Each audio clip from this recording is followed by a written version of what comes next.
Hey guys, welcome back to the Tenorshare channel. So, you forgot the password on your Samsung tablet and now it's totally locked? Don't stress, I've got you. Today, I'm gonna show you 2 ways to unlock it, plus what to do if FRP pops up. Quick reminder, the unlock method will erase your data. If you haven't backed up your data, this will result in data loss. Solution 1. Google Find My Device. If your tablet is linked to a Google account, this is the simplest method. Visit google.com/android/find on a computer or other device.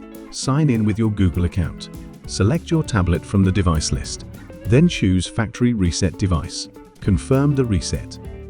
Great, your tablet will reset and unlock.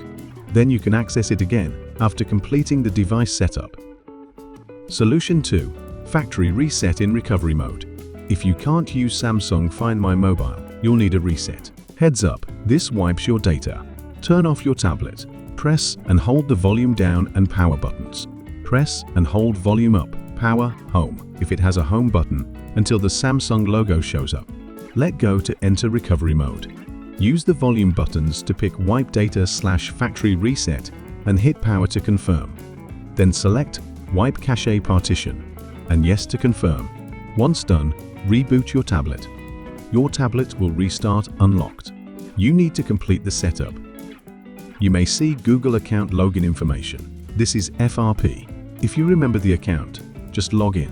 If not, Tenorshare 4 UK for Android can bypass it. Connect your tablet to a computer, then follow the steps in 4 UK to bypass FRP.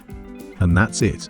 Whether you use Find My Mobile or a factory reset, you can get back into your Samsung tablet.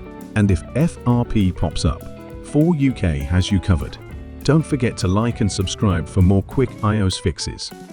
Thanks for watching, and I'll see you in the next video.